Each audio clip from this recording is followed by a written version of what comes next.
All right, let's dive in. Today, we're taking a trip back to ancient Rome. Always a good destination. It is. We've got your study guides and answer keys ready Perfect. to uncover not just the big stories, emperors and legions, but also how Rome went from like a little city-state Right. to this huge empire. Exactly, yeah. And what caused its downfall, ultimately, Mhm. and how its legacy shapes us today. It's fascinating. Yeah. Because it really is a story that's as much about culture and politics Okay. as it is about, military might. So let's start with the Roman Republic. All right. What made their government different back then? Well, they created this thing called a democratic republic, Okay. which was this mixed government aimed to give citizens a say, stood out from the usual monarchies or oligarchies. Right. But here's what's interesting. When Rome conquered new territory, Yeah. they often offered citizenship to the conquered people. Oh. It was brilliant to incentivize loyalty rather than just relying on military dominance. So it wasn't all just like conquering and crushing. No. There was diplomacy. Absolutely. For sure. But, I imagine they still had conflict, right? Oh, of course. Of course. Wars and whatnot. Take the Punic Wars, for instance. Okay. This series of wars against Carthage. Brutal. Hannibal and his elephants crossing the Alps. That's iconic. Yeah, exactly. Yeah. So Rome ultimately won those. They did, yeah. They- Cemented their power in the Mediterranean. Okay. Which kind of set the stage for what we know today. Absolutely. Okay. So even the mightiest empires can crumble. We know that. Mm-hmm. So how did the Republic fall? Well, Julius Caesar. Yeah. Right? A powerful dictator. Mm-hmm. His assassination, real turning point, Oh, yeah? triggered chaos. Okay. A power vacuum, civil wars, led to the Republic's demise, ultimately. So that's how we get emperors, basically. Exactly, yeah. From those ashes rises the Roman Empire. Okay. And this first emperor, Octavian. Octavian, Oh, right. but he's also known as Augustus, yeah. Augustus. Okay. Julius Caesar's adopted son. Wow. So, big shift. Huge shift. Right. From this republic where people have a voice Yeah. to an empire ruled by one. What drove that change? Well, I think part of it was practical, Okay. Governing such a massive, complex empire, Yeah. difficult under the old system. Yeah. People wanted strong leadership, Hmm. decisive leadership, Stability. stability, exactly. Someone who could ensure, security. Okay. Augustus, he steps into that role. Right. But it wasn't just naked ambition. Yeah. It was about the circumstances, Oh, yeah. what people wanted. So ambition, but the timing was right. Exactly, yeah. A perfect storm. And this new era ushers in the Pax Romana. Right, the Roman peace. Roman peace, yeah. Okay. What was life like during this golden age? Well, it was a 200-year period Whoa. of relative peace and stability. That's unheard of. It's extraordinary. Yeah. And it wasn't just about parties and, Gladiator. gladiators, yeah. Right. And feasts. Yeah, feasts. This era allowed for incredible growth. Okay. Like feats of engineering, Mm-hmm. architecture. Right. Romans revolutionized urban life. Okay, so I'm picturing those aqueducts. Yes, aqueducts. Yeah, that carried water. Brought fresh water to cities. Wow. And it enabled them to grow away from rivers. Yeah, because before you had to be near a water source. Exactly. Exactly. Wow. And it wasn't just practical achievements. Okay. Their artistry. Mm-hmm. Phenomenal. Like what? Mosaics. Like tiny pieces of colored stone or glass. Breathtaking. Yeah. Intricate. It's ancient pixel art. It is. It is. But with way more sophistication. Oh, much more. Yeah. So they were practical, they were artistic. Mm-hmm. Did they have any deep thoughts? Life, of course. Right. Beyond conquering the world. Yes. Stoicism. Okay. Gained prominence, particularly among the elites. Okay. And that's all about what? Like virtue and reason and... Yeah, virtue, reason, living in harmony with nature. Okay.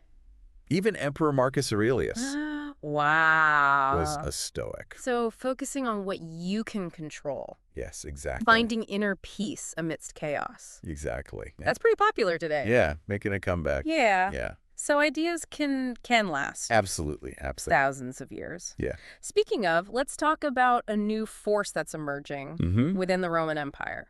Christianity. Okay.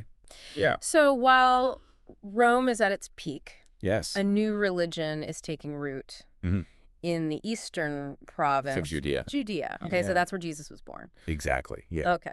And his life and teachings, recorded in the Gospels, form the foundation of this new faith. Okay, so initially, I imagine the Romans didn't care.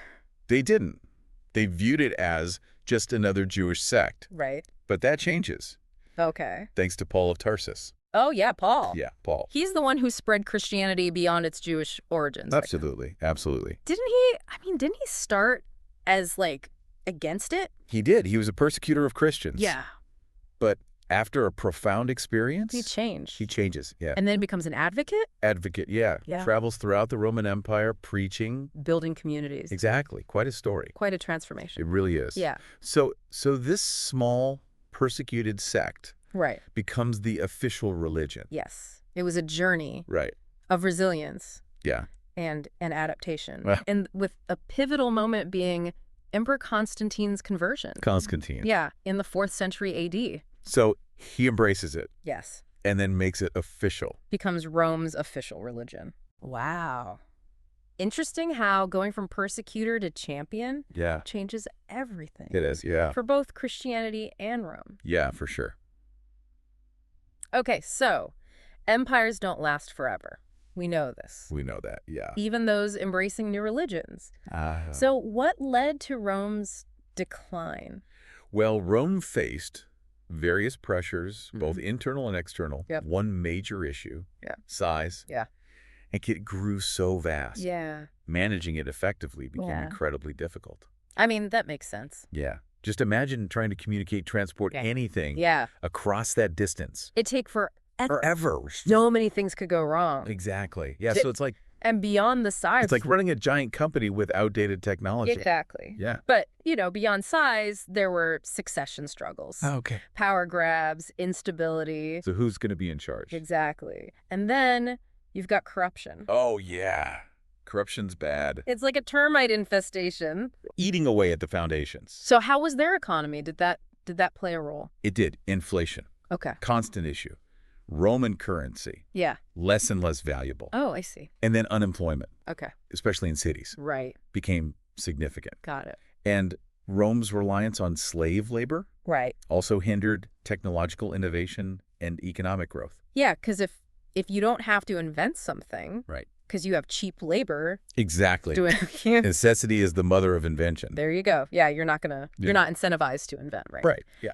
Okay, so I imagine that big military, all the administration, probably didn't come cheap. It did not. Taxes. Heavy taxes. Yeah. Led to resentment, social unrest. Right, you don't want that. No, not good for stability. Right. But internal problems weren't the only issue. Okay. Rome was also facing increasing threats from outside its borders. Okay, this is where the barbarians come in. Exactly. Yeah. Rome had always dealt with migrating tribes, right? Along its frontiers. Right. But in the later centuries, those pressures intensify. Okay. New foes emerges. The Huns. Oh, yeah.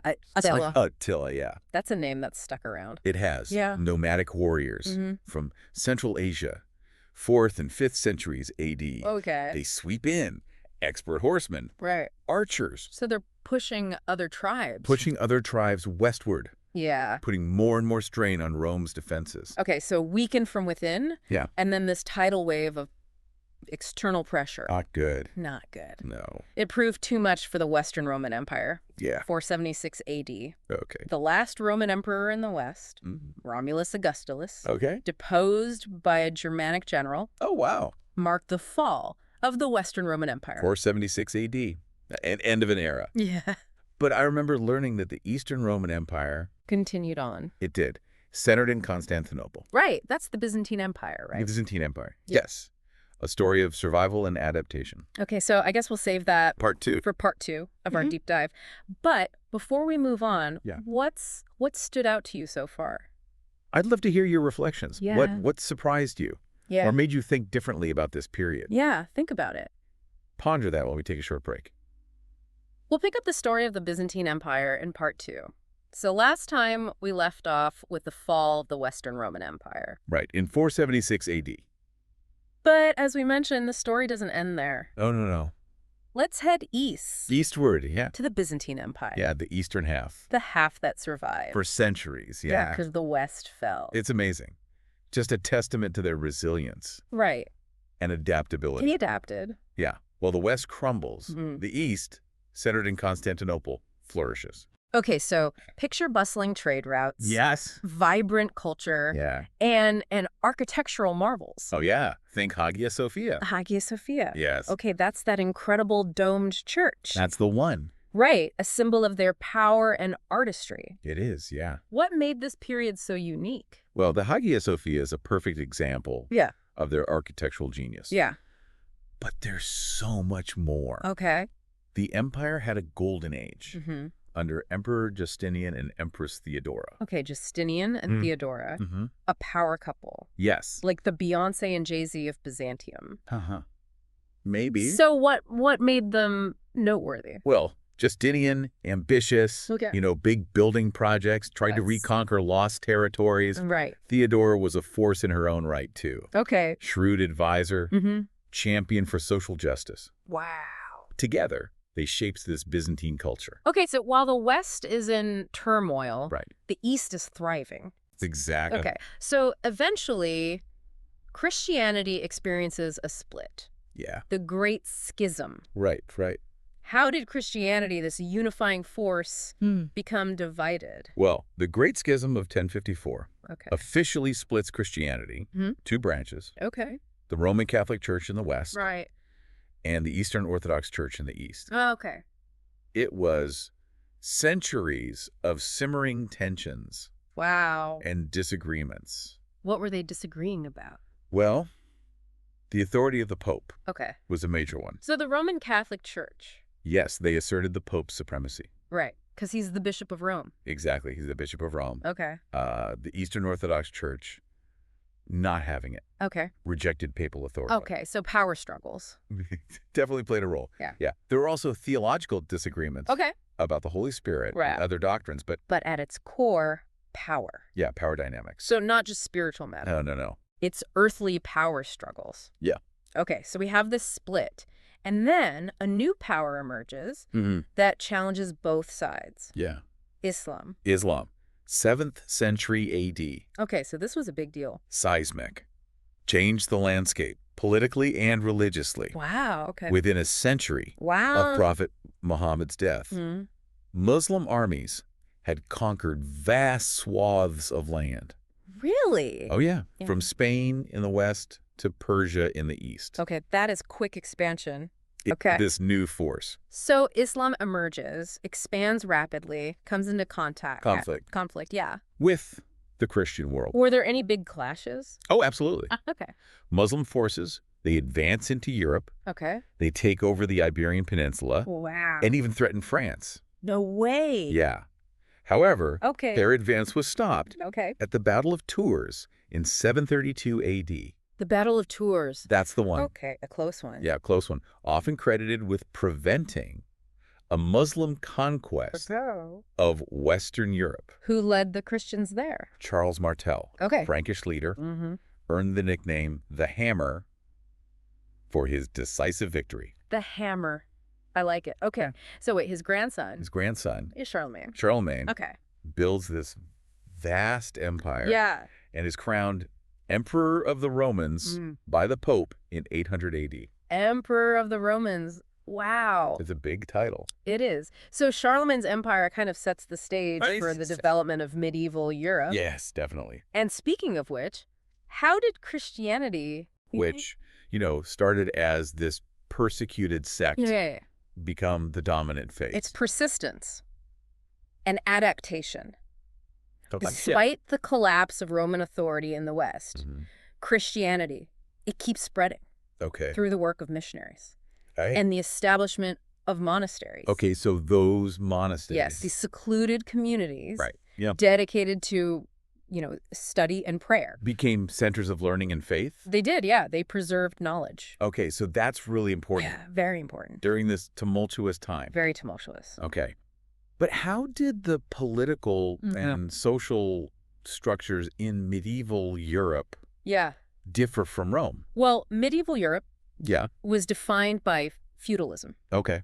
Decentralized system. Okay. Based on personal oaths of loyalty, obligation. Got it. Between lords and vassals. So very different from that centralized power. Very different, of the Roman Empire. Yeah. Okay. Feudalism. Yeah. Land for loyalty. Yes. Break it down for us. All right. Imagine a pyramid. Okay, I got a pyramid. King is at the top. Top of the pyramid. Yeah. He grants land. Okay. Known as a fief. Fief. Okay. To vassals. Okay. So these are nobles. Nobles. Who pledge military service. Yes. Loyalty in return for that land. Got it. And those vassals, they can grant parts of their land to lesser vassals. Okay. Creating this chain. Okay, chain of loyalty. Loyalty. Obligation. Got it. Yeah. Where does the average person fit in? Well, at the bottom. Okay. Peasants. Okay. Or serfs. Right. Tied to the land. Okay. Working for the Lord. In exchange for protection. Okay, so it's a rigid structure. Rigid, yeah. Limited social mobility. Okay. But it provided order. Some order, yeah. In this chaotic time. Chaotic times. This brings us to William the Conqueror. Yeah. William the Conqueror. He brought feudalism to England, right? He did. He was the Duke of Normandy. Okay. Invaded England in 1066 A.D. Okay. Defeats the English. At the Battle of Hastings. Hastings. Yeah, the Norman conquest had a huge impact. Okay. Brought, Norman French culture. Right. And significantly the feudal system to England. Wow, so one battle big impact reshaped the landscape of a nation. Totally. And throughout all of this, the church was a major force. Oh, yeah. Right. The Catholic Church. Yeah. Immense power. Right. Spiritual and political. Okay. Provided unity. Okay. Stability in a fragmented world. Right. They even had the power of excommunication. Excommunication. That sounds intense. It was. So what did that mean back then? Well, it meant being cut off from the church and its sacraments. Okay. And in a time when, salvation was seen as dependent on church membership, this was a big deal. Yeah. Isolated individuals, weakened rulers, who relied on the church's support. So a spiritual punishment, but with real consequences. Big-time consequences. It highlights their power. It does. Yeah. For sure. Okay, let's move on to the High Middle Ages. Okay, yeah. Time of intellectual and artistic growth. Yeah. One notable development was scholasticism. Scholasticism. This philosophical movement tried to reconcile faith and reason. Okay, so they're trying to find common ground. Common ground. Between church teachings and ancient wisdom. Yeah. Thinkers like St. Thomas Aquinas used logic and reason to try to understand and explain Christian theology. It's a tricky balancing act. It is. But these scholastics. Yeah. Brilliant. Aquinas, for example, he argued that faith and reason weren't at odds. Right. But could work together. Okay. To enhance our understanding of God and the world. Aquinas. Yeah. He's the one who wrote, volumes and volumes. Oh, tons and tons. Yeah. Yeah, the Summa Theologica being the most famous. Okay. It's incredible. Yeah. An incredible attempt to synthesize Christian teachings. Right. Using logic and philosophy. Okay. And while the church still dominated intellectual life, this paved the way for the Renaissance. Okay, so we see how these periods flow into one another. It wasn't just like overnight switch. An overnight switch. No, gradual change. Yeah. Okay, but it wasn't all deep thoughts and debates. Yeah, no. We also had some incredible art happening. Yeah. Like the Gothic cathedrals. Oh, the Gothic cathedrals. Yeah. Those masterpieces of medieval architecture. Those towering structures, those stained glass windows, they weren't just about looks. No. Yeah. They were designed to evoke awe and wonder. Right, drawing your eye up. Yes, heavenward. And those flying buttresses. The engineering, it's incredible. Yeah. Yeah. How they supported those massive structures. It's like they were trying to create a physical manifestation of faith. Of faith and divine power. Yeah. And those stained glass windows, too. Oh, yeah. Those are beautiful. More than just decoration, right? Yeah. There were giant picture books illustrating biblical stories in these vibrant colors. Bringing the stories to life. To life. And you can still feel that today. You can, absolutely. We go into one of those cathedrals. Yeah, they're not just buildings. There's symbols. Yeah. of faith, artistry community. Even in turbulent times, humans crave that connection to something larger than themselves. Absolutely, yeah. Speaking of turbulent times, the Black Death. The Black Death. One of the most devastating pandemics. Devastating, in history. A stark reminder that even empires, civilizations, are vulnerable to nature's power. Right. Wiped out a huge portion of the European population. Estimates are 30 to 60%. Unimaginable. It is. What were the immediate effects? Well, widespread fear. Yeah. Uncertainty. Right. People were dying in the streets. Yeah. No cure in sight. Oh, gosh. Many believed it was divine punishment. Okay. But beyond the horror, massive social and economic consequences. So the Black Death also triggered changes in the balance of power. Old order. Disrupted. Okay. Peasants in high demand. Right, because so many people are dead. Yeah, they could bargain for better wages. Okay. Better conditions. So in a way, it contributed to feudalism's decline. It did, inadvertently. Okay. Making way for new social and economic structures. A tragedy. Yeah, a tragedy. But also a catalyst for change. It is, okay. The 100 Years' War. Oh, yes. Okay. A long and brutal conflict. Right. Between England and France. Okay. Spanning over a century. Wow. Over a century? From 1337 to 1453. Okay, what were they fighting over? Well, territorial disputes. Okay. Power struggles. Economic competition. Right. A tangle of all of those things. Okay, so over a century of war. Yeah. What were some key moments? Well, the Battle of Crécy in 1346 was pivotal. Okay. The English, they used longbows, cannons, and they crushed the French knights. Okay. Which, marked a change in military tactics. So technology changing the game. Exactly. Ranged weapons, proving superior to the heavy cavalry. Right. Yeah. Were there any figures beyond just military leaders who had a big impact? Oh, yeah. Joan of Arc. Joan of Arc. Yes. She's a legend. She is. A young peasant woman. Okay. Believed she was divinely guided. Okay. Rallied the French troops.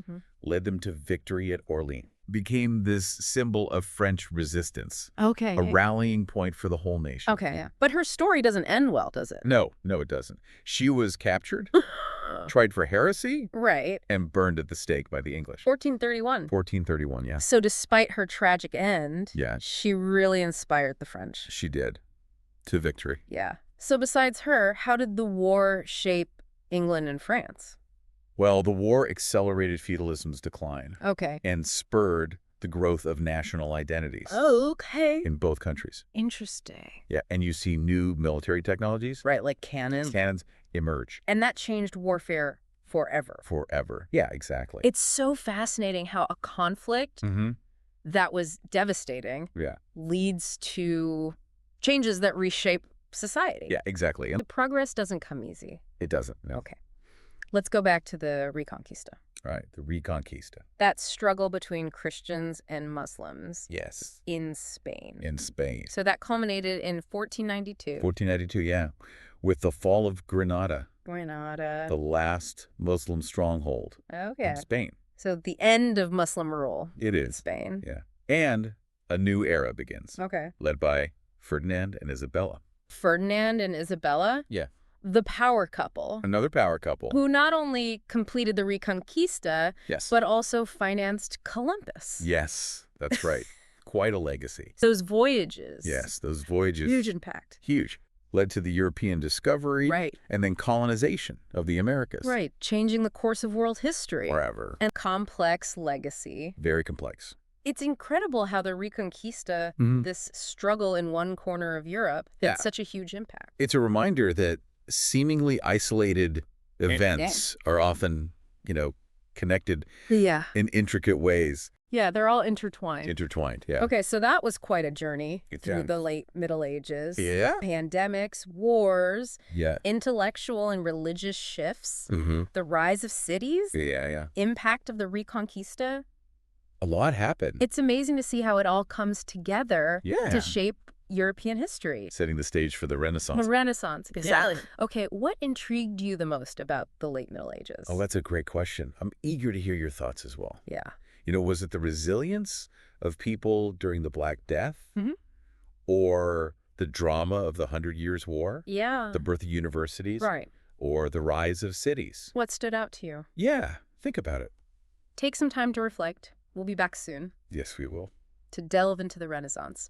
But in the meantime, happy exploring. Happy exploring. Welcome back to our deep dive into ancient Rome and its legacy. Yeah, it's been quite a journey. The complex tapestry, right? It is, of cause and effect, innovation and destruction. Absolutely. We've only scratched the surface. We have. So many stories remain to be told. There are. Connections to be made, lessons to be learned. Right. So, listener, we encourage you to keep exploring. Keep exploring, Delve deeper.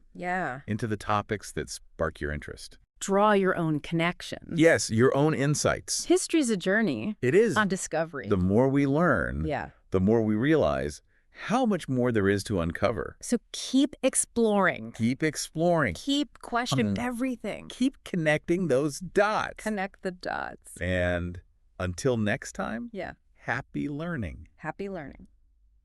And may the spirit of the Renaissance inspire you to embrace curiosity, creativity, and the relentless pursuit of knowledge. Absolutely.